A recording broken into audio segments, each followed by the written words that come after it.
Selamat pagi, jemaat sekalian. Selamat pagi. Mari kita sebelum merenungkan firman Tuhan, mari kita berdoa terlebih dahulu. Bapa dalam surga, kami sungguh mohon kiranya Tuhan sendiri menolong setiap kami, sehingga kami boleh mengerti akan firman-Mu ya Tuhan, dan mewujudkannya di dalam kehidupan kami. Kami ingin menyerahkan ya Tuhan semuanya ini ke dalam tangan-Mu. Kami serahkan di dalam nama Tuhan kami, Yesus Kristus. Amin. Mari kita membaca firman Tuhan pada pagi hari ini. Bacaan pada pagi hari ini adalah dari Kisah pasal yang ketiga, ayat yang pertama dan sampai 10. Kisah Para Rasul pasal yang ketiga, ayat pertama sampai dengan ayat yang ke-10. Demikian firman Tuhan. Pada suatu hari menjelang waktu sembahyang, yaitu pukul 3 petang, naiklah Petrus dan Yohanes ke bait Allah. Di situ ada seorang laki-laki yang lumpuh sejak lahirnya, sehingga ia harus diusung. Tiap-tiap hari orang itu diletakkan dekat pintu gerbang bait Allah yang bernama Gerbang Indah untuk meminta sedekah kepada orang yang masuk ke dalam bait Allah. Ketika orang itu melihat bahwa Petrus dan Yohanes hendak masuk ke bait Allah, ia meminta sedekah. Mereka menatap dia dan Petrus berkata, "Lihatlah kepada kami." Lalu orang itu menatap mereka dengan harapan akan mendapat sesuatu dari mereka. Tapi Petrus berkata, "Emas dan perak tidak ada padaku, tetapi apa yang kupunyai, kuberikan kepadamu.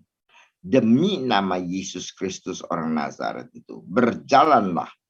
Lalu ia memegang tangan kanan orang itu dan membantu dia berdiri. Seketika itu juga kuatlah kaki dan mata kaki orang itu.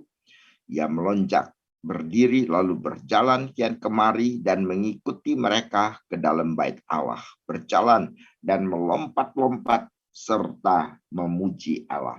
Seluruh rakyat itu melihat dia berjalan sambil memuji Allah. Lalu mereka mengenal dia sebagai orang yang biasanya duduk meminta sedekah di gerbang indah bait Allah. Sehingga mereka takjub dan tercengang tentang apa yang telah terjadi di kepadanya. Sampai di sini kita membaca firman Tuhan. Bapak Ibu sekalian, di dalam cerita ini kita melihat cerita daripada Petrus dan Yohanes yang pergi ke bait Allah untuk berdoa.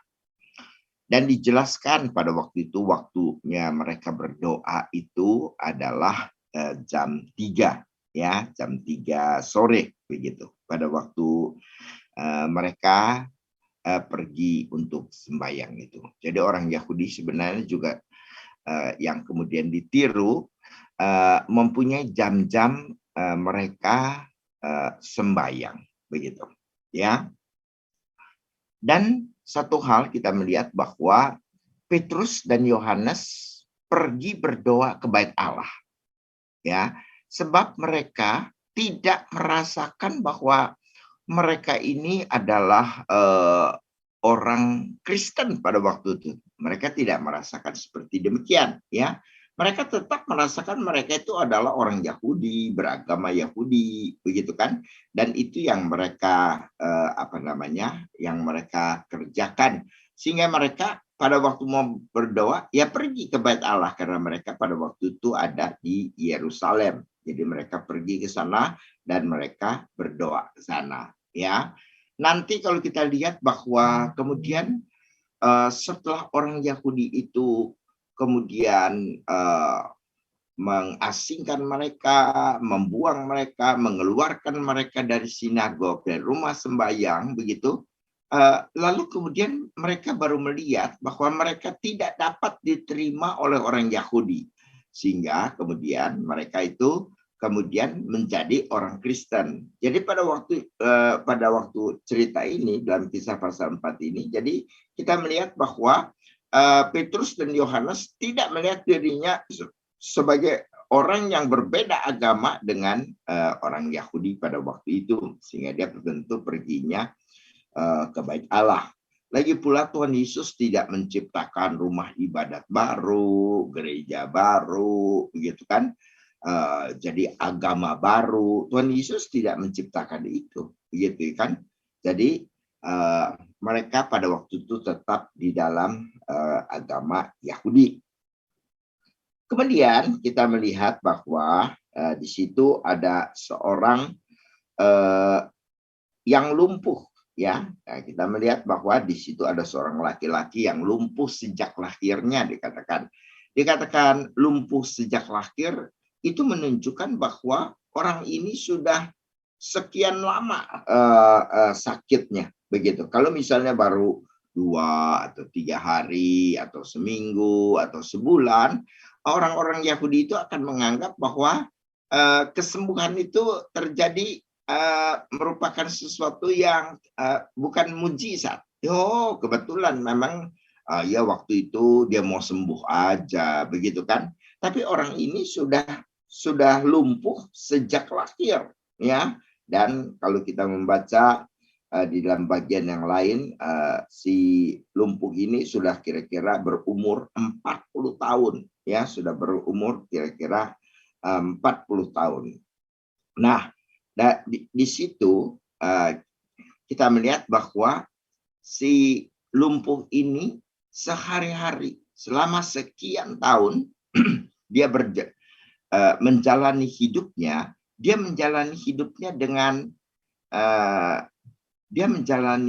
dengan teratur, begitu kali ya. Pagi bangun, begitu mungkin dikasih sarapan, begitu kan? Terus dia harus digotong karena dia tidak mampu untuk berjalan sama sekali.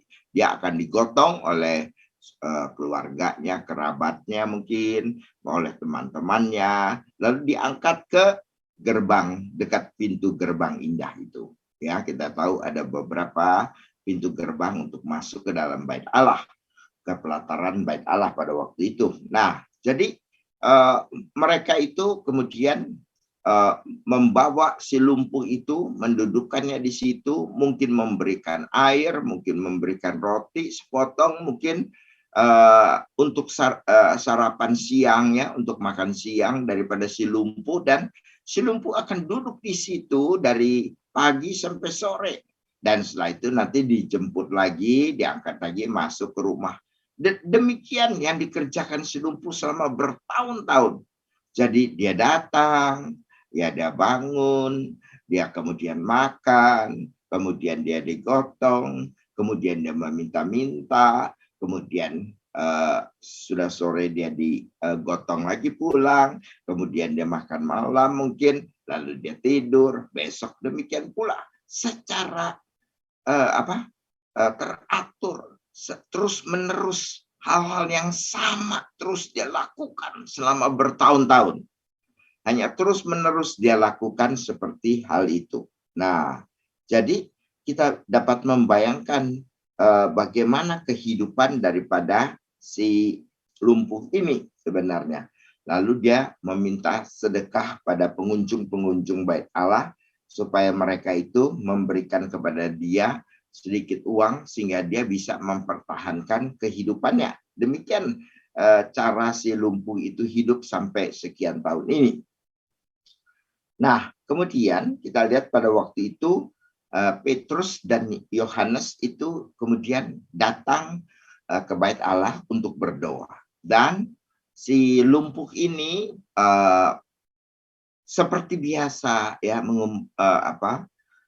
mengungkapkan kata-kata yang berusaha membangkitkan belas kasihan daripada orang kan.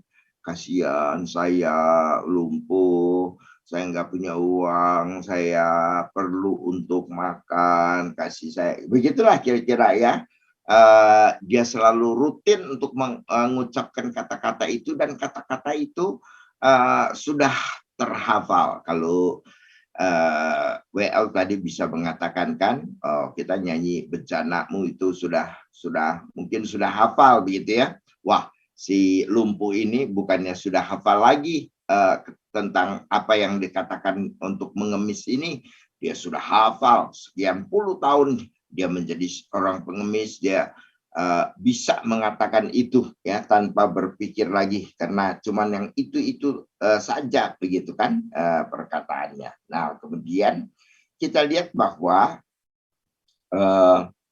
waktu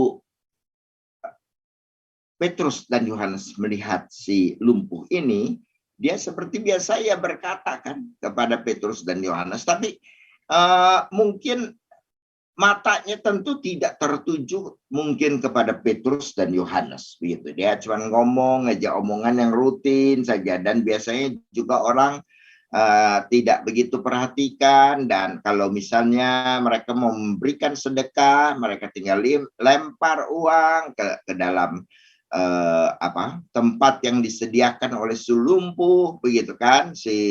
Kemudian si lumpuh berseru untuk terima kasih begitu kan, sambil matanya kemana-mana begitu kan, dia tidak terlibat di dalam sebuah percakapan dengan mereka yang lewat begitu kan.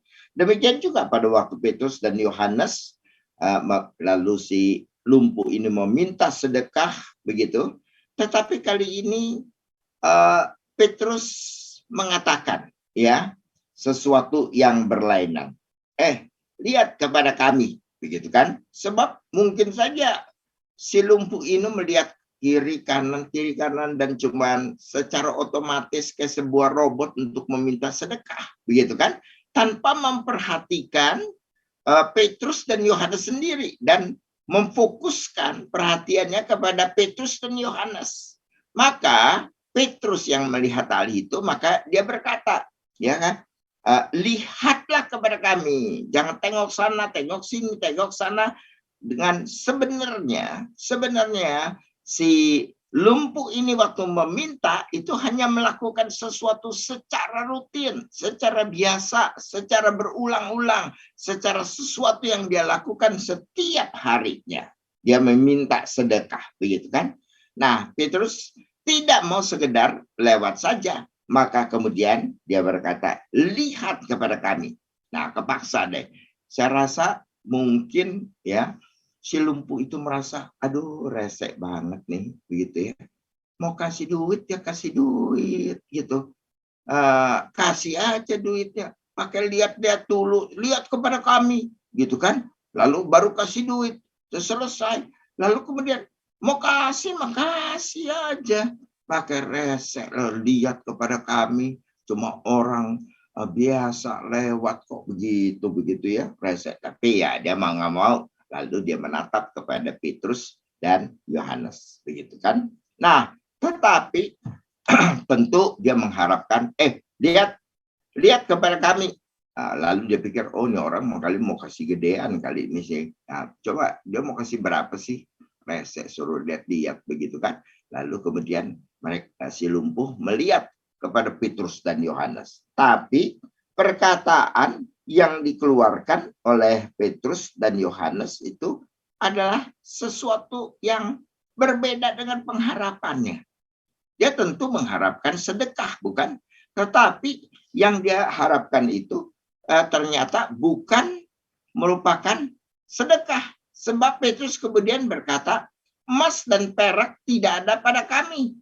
Ya, lu nggak punya uang, pakai resek lagi, suruh ini, suruh itu, udah nggak punya uang, udah suruh jalan, begitu kan? Nggak usah, gitu kan? Dalam pemikiran si lumpuh. Tapi Petrus melanjutkan, emas dan perak itu kami tidak punya, ya. Silver and gold have I none, begitu kan? Ya, kami tidak punya, gitu kan? Tapi apa yang kami punya, tetapi apa yang kami punya, kuberikan kepadamu. Apa yang mereka punya? Apa yang sebenarnya mereka punya? Dan Petrus dengan dorongan daripada Roh Kudus pada waktu itu, lalu kemudian dia berkata, in the name of Jesus of Nazareth, di dalam nama Yesus Kristus orang Nazaret itu, aku berkata, berjalanlah. Lalu dia memegang tangan kanan orang itu dan membantu dia berdiri. Seketika itu juga kuatlah kaki dan mata kaki daripada orang itu. Dan pada waktu dia sekian puluh tahun dia lumpuh, tidak dapat berjalan, tapi kali ini dia lihat dia merasa bisa berdiri sendiri tanpa pertolongan daripada teman-temannya. Lalu kemudian dia bisa jalan, ternyata dilepas oleh Petrus, kemudian dia dapat berjalan. Dia mencoba kekuatan daripada kakinya dengan melompat-lompat dan ternyata dia bisa melakukan itu. Dia berjalan, dia melompat, dan dia pada waktu itu tidak tahan lagi untuk tidak memuji Allah, melihat bahwa apa yang Tuhan kerjakan di dalam kesehariannya itu dia melihat terjadi di dalam kehidupannya. Nah, itulah sehingga dia kemudian berjalan, melompat sambil memuji Allah, begitu kan? Begitu. Nah, kemudian lalu dia berjalan. Nah, kalau kita perhatikan kehidupan kita, kalau kita memperhatikan kehidupan kita ya misalnya kaum bapak ini ya, kita bangun, kemudian mandi, sarapan, kalau telat bangun nggak mandi lagi, begitu mungkin ya. Lalu kemudian sarapan, lalu kemudian pergi kantor. Di sana angkat telepon sini, angkat telepon sana, tulis sini, ketik sana, ketik ini di laptop begini. Makan siang, habis makan siang balik lagi kantor, lalu kemudian kerja lagi. Sudah jam 5 lalu kemudian pulang, capek udah. Makan malam, tidur. Besok pagi bangun lagi, makan lagi, mandi lagi, ke kantor lagi, telepon-telepon sana, telepon-telepon sini, makan siang, lalu balik kantor, lalu kerja lagi, lalu kemudian capek-capek pulang. Besok ngapain? Sama kan? Besok bangun pagi, lalu makan pagi, lalu ke kantor. Persis kamu hidupnya sebenarnya kan seperti si lumpuh kan, ya rutin. Cari apa? Cari uang, begitu kan? Cari uang, begitu. Nah, si lumpuh ngapain? Juga cari uang, pergi ke Bait Allah, digotong, ditaruh di pintu gerbang indah, lalu kemudian minta-minta, makan siang, lalu kemudian minta lagi, sampai sore, digotong pulang, tidur, besok bangun lagi, makan lagi, digotong lagi, minta-minta lagi, makan roti yang dibawain dari rumah, lalu kemudian minta sampai sore, lalu digotong lagi. Persis sama seperti kamu kan? Ya, sebenarnya kehidupan kita itu tidak berbeda dengan si lumpuh. Cuma berbeda cuman pekerjaan. Dia mengemis, kamu ya begitu, tidur-tidur di kantor, begitu kan? Ya. Nah, jadi kamu sebenarnya kehidupan kita ini kehidupan yang biasa nih, kehidupan yang biasa, tapi kemudian kita menjalaninya secara rutin. Meski kita orang Kristen, siapa sih bedanya orang beragama lain? Sama aja. Paling beda sedikit cuman kamu doa setiap malam. Apa kamu harapkan yang kamu doakan itu setiap malam kemudian berwujud? Gitu kan? Ya. Bapak berikan pemerintahan yang baik untuk negara kami. Lalu besok yang korup semua mendadak mati. Begitu. Ya, enggak kan? Tetap sama. Kamu cuma doa, Bapak berkati keluarga saya, anak, istri, semua baik-baik dan nama Yesus, amin. Udah. Besok doanya sama lagi kan? Persis. Nah, mesti jujur kalau kalau lagi berbakti begitu ya. Doanya Sama kan persis ya. Bapa doakan kami berdoa minta rezeki ya setiap hari gitu ya. Lalu kemudian dalam nama Tuhan Yesus, amin. Doanya juga itu juga. Pokok doanya juga itu juga. Ya, lalu kita agak sombong lah. Tambahin sedikit. Bapa kami mengingat akan perang yang ada di Ukraina. Begitu kan? Padahal sungguh mati. Gua kagak tahu orang Ukraina itu bagaimana. Begitu kan?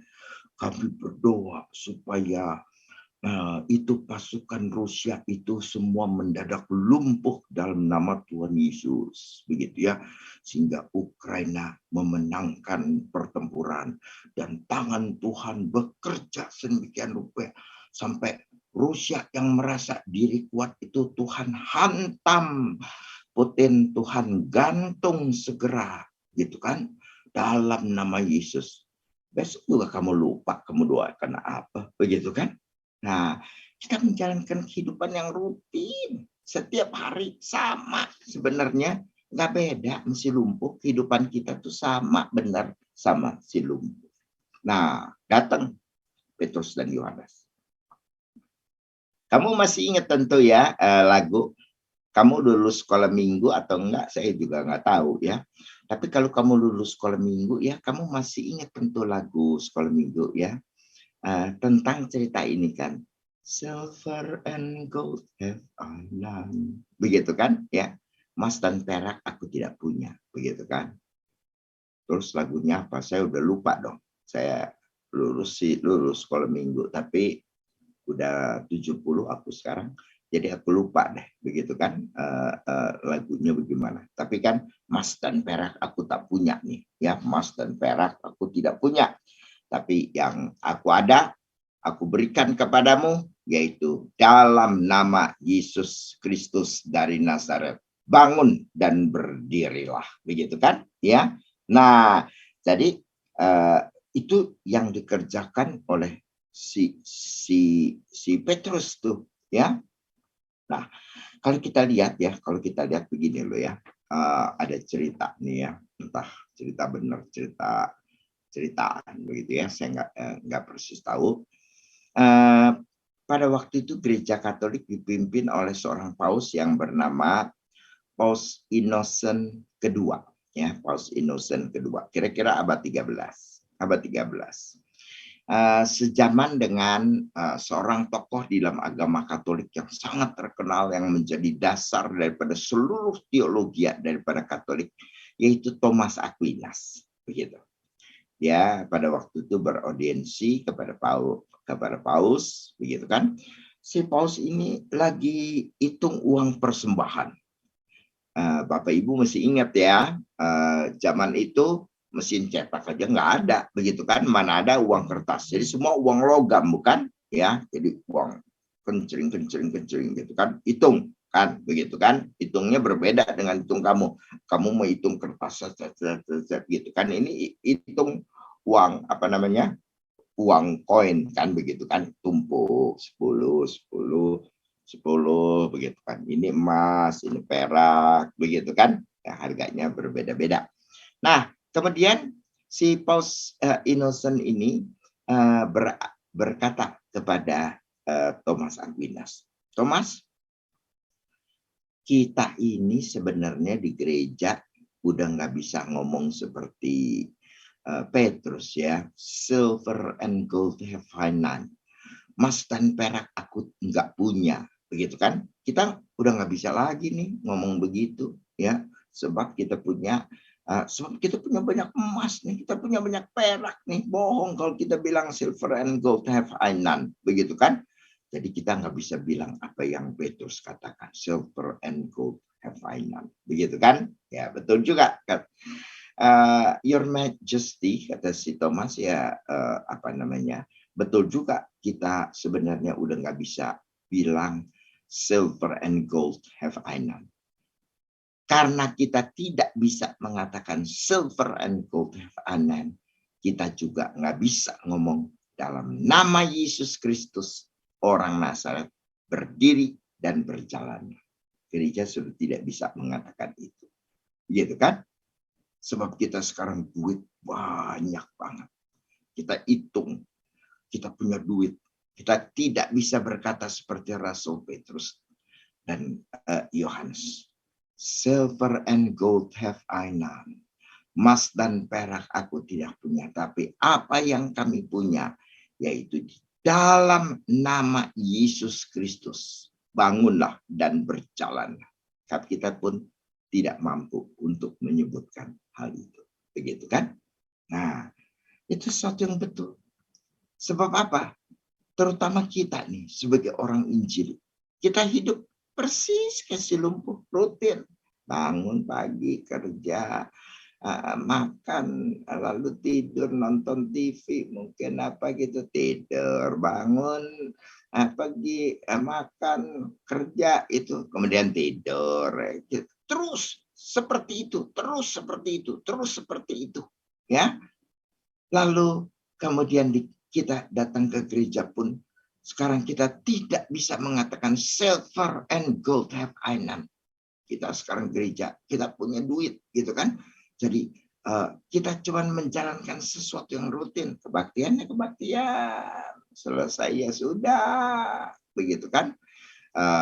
Sebenarnya kebaktian, sebenarnya COVID itu sebenarnya sudah turun kan, dari 60.000 lebih, sekarang tinggal di bawah 10.000 kan. Sebenarnya secara statistik itu COVID itu sudah menurun, sudah lewat deh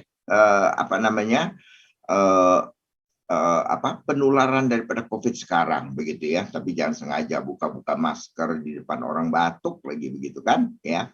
Nah, jadi kita sendiri tidak bisa. Kita itu tidak mengharapkan seperti si lumpuh ada sesuatu terjadi. Petrus Yohanes lewat, minta sedekah, sedekah, minta duit, minta duit, minta duit. Yang kita ikir duit, duit, duit, duit, duit. Uang, uang, uang. Terus kita pikirkan. Hanya itu, hanya uang, uang, uang, uang, uang. Dan apa yang kita cari? Uang, uang, uang, uang, uang. That's it. Sama masih lumpuh. Nah, Bapak Ibu, dalam kehidupan kita sebagai orang Kristen, ya, Bapak Ibu pernah nggak mempunyai pengharapan? Si lumpuh mah enggak. Dia udah sama sekali udah apatis dengan kehidupannya. Pokoknya digotong, minta duit, pulang, digotong sampai mati. Digotong, minta duit, sedekah, pulang, makan, besok ulang lagi, terus sampai saya mati. Ini adalah pekerjaan yang akan saya lakukan. Pernah nggak dia harapkan sesuatu yang berlainan? Enggak. Tapi sama. Kamu jalani kehidupan secara rutin. Kamu pernah nggak mengalami sesuatu, mengharapkan sesuatu yang saya katakan sebagai campur tangan, cipratan campur tangan daripada Allah. Cipratan campur tangan Allah. Kamu mengharapkan nggak dalam kehidupan? Mungkin enggak kan? Apalagi kalau kamu tidak berkebutuhan. Kamu tidak perlu. Pokoknya ada duit, sudah beres. Kamu tidak mengharapkan meski kamu orang Kristen, meski kamu ke gereja, Sabat Minggu ke gereja, meskipun kamu pelayan apa, kamu menantikan enggak di dalam kehidupan ada cipratan campur tangan Allah di dalam kehidupan kamu. Si lumpuh merasakan. Dalam nama Yesus Kristus, bangun dan berjalanlah. Lalu kemudian dia berjalan. Dia melihat bagaimana dalam keseharian, dalam kerutinannya, di dalam kehidupan yang ordinary, dia mengalami sesuatu yang extraordinary, sesuatu yang berbeda. Kali ini Yesus datang dalam kehidupan, memberikan dia kesembuhan, sehingga dia mampu untuk berjalan. Kamu mengharapkan dalam kehidupan? Kemarin ini ada seorang anak saya, anak didik saya maksudnya ya. Dia tinggal di Singapura. Lalu kemudian papanya meninggal. Nah, begitu. Pada waktu itu, karantina 3 hari. Karantina 3 hari. Papanya meninggal nih hari Senin kalau saya tidak salah. Hari Senin. Lalu kemudian pagi papanya meninggal. Lalu begitu papanya meninggal, jadi dia langsung di Singapura PCR. Dia bilang dia ambil PCR yang ekspres, mahal bukan main begitu kan. Kalau nggak salah dia bayar $300 Singapura. Berapa tuh? Kali 10.000, ya kamu hitunglah begitu ya. Hari Minggu saya nggak bisa ngitung. 300 kali 10.000, bayar mahal kan? Yang ekspres PCR, begitu kan? Lalu pesen tiket ke Jakarta. Kamu bisa bayangin ya. Jadi kalau dia bisa datang pada hari Senin, hitungannya kan Senin, Selasa, Rabu. Jadi pada waktu itu dia bilang, saudara-saudara, boleh nggak Papa di kremasinya tuh hari Kamis. Jadi saya masih sempat untuk melihat Papa terakhir kali, gitu ya. Oke, saudaranya bilang Kamis. Mungkin Jumat enggak? Sebab kalau saya nanti ternyata PCR-nya lambat, saya nggak bisa terbang hari ini, saya terpaksa terbang besok, lalu datang ke Indonesia hari Selasa, lalu 3 hari karantina, Selasa, Rabu, Kamis, baru keluar, nanti saya kena Jumat. Begitu kan? Ya, bisa nggak saya itu, Papa itu Jumat? Nggak mungkin. Ya, saudara bilang terlalu lama kami tunggu dari Senin sampai Jumat. Gila, 5 hari katanya begitu ya. Lu kalau bisa pokoknya usahain tetap pulang. Begitu kan dari Singapura pada hari ini juga begitu. Lalu karantina 3 hari, lalu keluar lalu itu. Tapi hasil PCR nggak keluar-keluar. Jadi mungkin saking gelisah begitu kan, dia kalau tidak ada keperluan ya tentu tidak telepon saya kan ya. Orang yang datang cuma perlu, kalau nggak perlu udah nggak ingat lagi ada saya di dunia, begitu kan ya. Nah jadi setelah dia kebingungan ini, dia telepon saya pada waktu itu beberapa waktu yang lalu dia pulang ke Jakarta untuk lihat papanya masuk ICU. Lalu sudah papanya baik, bisa bahkan pulang ke rumah. Nah dia balik ke Singapura. Jadi waktu dia telepon, bagaimana papa kamu? Lalu dia bilang, udah nggak ada. Hah? Udah nggak ada, Pak. Aduh, udah pulang ke rumah kok mendadak nggak ada. Iya, Pak, ini mendadak ini begini, begitu kan. Lalu kemudian, terus bagaimana gitu ya. Saya udah ambil PCR yang ekspres di Singapura. Tapi sampai jam sekarang nih, sudah jam 4 kira-kira kali ya. Jam 4 itu, tapi sampai sekarang juga nggak keluar-keluar nih. Gimana ya saya kalau besok saya nggak keburu nanti lihat Papa, begitu kan. Nah, lalu saya bilang, penerbangan kamu jam berapa? Jam 7, kata dia. Kita tahu ya, jam Singapura itu 1 jam lebih maju daripada kita ya. Kita jam 9, di sana jam 10 kan waktunya Singapura. Nah, jadi pada waktu itu kita mungkin jam 3 atau jam 4, saya enggak ingat persis. Ya kira-kira jam 3, mungkin jam di sana udah jam 4, tapi sampai jam 4 itu hasil PCR belum keluar, penerbangannya jam 7. Artinya cuma 3 jam kan.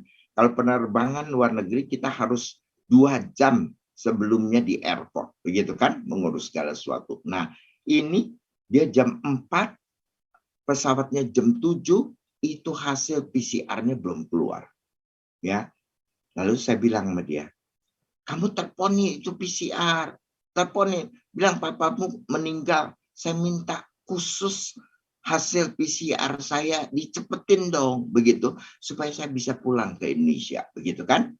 Ya, iya nih istri istri saya udah telepon nih, tapi nggak diangkat-angkat tuh ya, sama aja ya Singapura sama Indonesia. Punya telepon juga nggak diangkat, begitu kan? Ya, sama aja tuh. Terus udah gitu, aduh sekarang gimana Pak? Gini. Saya bilang, kamu berdoa dong. Ya, kamu minta Tuhan tolong. Sekarang usaha kamu, pesawat kan jam 7. Cari penerbangan yang lain, yang mundurin jam 9 kayak jam 10 kayak. Nggak ada, Pak. Dari Singapura cuma 2. Jam segini sama jam segini. Ini yang terakhir jam 7 malam ini. Ini yang terakhir. Nggak bisa, nggak ada lagi. Saya bilang lu carilah pesawat yang ke Perth, misalnya ke Australia, mampir dulu cari penumpang kayak angkot gitu kan, cari penumpang ke Soekarno Hatta, lalu baru terbang ke Australia, atau pesawat apa, atau lu ke Bali kayak gitu kan. Pokoknya udah di Indonesia hari ini, sehingga hari ini pun udah dihitung di dalam karantina. Jadi Senin, Selasa, Rabu, nah itu udah 3 hari begitu kan. Kamis bisa ikut kremasi dari papa gitu ya. Tapi ini anak tetap, wah, enggak ada Pak, enggak ada. Iya, tapi coba dah saya cari lagi, kayak begitu kan ya. Nah, kemudian dia dapat, ternyata ada ya, pesawat yang memang murah ya, Jet Sky kalau saya tidak salah kan ya. Oh, dapat nih Pak, 8:30 ya. Di sana tentu ini pesawat murah, tentu dengan orang-orang yang lebih lower class kan, begitu kan. Di dalam pesawat dia bilang pada nggak pakai masker, pada ketawa-ketawa, pada apa segala, pada ngomong-ngomong gitu. Aduh, katanya gue nggak COVID bisa jadi COVID nih, katanya begitu kan ya. Nah, saya bilang coba berdoa, coba berdoa, coba berdoa, coba berdoa. Tapi kita orang Kristen cuma melihat yang nyata. Hasil PCR nggak keluar, pesawat nggak ada, ini jam sudah waktunya untuk terbang. Saya bilang, kamu pergi ke airport, kamu tunggu di airport. Tapi nggak dikasih check-in, Pak. Kamu ngomong sama airline, bukan salah kamu, sebab kamu udah ambil PCR yang ekspres sampai sekarang udah berjam-jam, itu hasil tidak keluar, kalah sama Indonesia gitu ya. Kita belum periksa aja hasil udah keluar kan, Indonesia mah ya. Hebat nggak tuh kan kita mah. Belum periksa, belum colok, hasil udah keluar. Begitu kan? Nah, ini udah colok berapa jam nggak keluar-keluar hasilnya. Kamu pergi, kamu tunggu di airport, kamu ngomong sama airline. Begitu kan? Tapi kita tidak pernah mengharapkan cipratan campur tangan Allah. Kita tidak pernah mengharapkan itu kan. Nah, singkat cerita, saya pun kemudian ada Zoom, ada rapat, jadi saya tidak bisa cek dia lagi, maka saya Zoom. Kemudian kira-kira setelah saya Zoom 7:30 dia WA lagi saya, begitu kan? Dia WA, saya udah di airport Pak, saya tunggu boarding. Artinya apa? Artinya pas segala sesuatu kan? Cipratan campur tangan Allah. Dia selama ini sudah ribut, begini, begitu, begini, begitu, begini, begitu. Tapi dia nggak harapin Tuhan bisa tolong lu. Nggak keluar-keluar, itu airline nggak kasih check-in apa segala. Lu belum cobain bagaimana Tuhan bisa campur tangan meskipun dalam hal yang kecil sekali di dalam kehidupan kamu. Dia tidak harapkan kan? Menjadi khawatir dan sebagainya. Kemudian kebetulan saya dapat berita pada waktu itu. Luhut mengumumkan bahwa karantina dari luar negeri tidak lagi 3 hari, tapi 1 hari. Saya forward ke dia. Tuh, sekarang tidak 3 hari, tapi 1 hari. Tapi dia bilang, iya Pak, itu kan peraturan baru keluar. Bapak kan tahu kan di Indonesia, peraturan keluar, datang ke hotel, oh belum sampai peraturannya di kita, begitu kan? Seperti itu. Nah, tapi saya tetap kirim ya, siapa tahu ini begini. Karantina berubah dari 3 hari jadi sehari. Keesokan harinya, dia datang, dia terbang ke sini, sudah beres, masuk hotel, ternyata peraturan langsung berlaku. Bukan 3 hari karantina, tapi 1 hari karantina. Sehingga malam dia masuk, paginya diurus hotel untuk keluar, siang dia udah boleh keluar. Cipratan campur tangan Allah. Selasa dia keluar, dia bisa tinggal lihat papa dengan bebas. Masih ada Rabu, Selasa, Rabu, Kamis dikremasi. Hidup kamu cari nggak campur tangan Tuhan? Frame yang transenden di dalam kehidupan kita. Mengharapkan hal-hal transenden terjadi. Kamu harapkan ya? Mari kita berdoa. Bapa dalam surga, kami menjalani kehidupan kami secara rutin. Dan selama kami menjalankan, kami tidak pernah mengharapkan ada hal-hal transenden, ada hal-hal extraordinary di dalam kehidupan kami yang rutin, yang biasa, tidak berbeda dengan sebelumnya. Kami juga tidak mengharapkan sesuatu daripada Tuhan. Tangan Tuhan yang ajaib. Di dalam kerutinan kami. Itulah ya Tuhan. Sehingga kami tidak mempunyai pengalaman apa-apa. Sebagai orang Kristen bersama dengan Tuhan. Yang adalah kota benteng kami. Yang adalah tempat perlindungan kami. Yang adalah gunung batu kami. Semua istilah hanya sekedar istilah. Tapi kami tidak pernah mengalami di dalam kehidupan kami. Ampuni kami ya Tuhan. Dan tolong sehingga hidup kami yang hidup di dalam sebuah kerutinan. Tapi di dalam Tuhan kami boleh melihat di sana sini ada cipratan campur tangan Allah di dalam kehidupan kami. Tuhan tolong kami. Supaya kami boleh merasakan, menikmati, menjalankan kehidupan bersama dengan Tuhan. Dalam nama Tuhan Yesus Kristus, kami berdoa. Amin.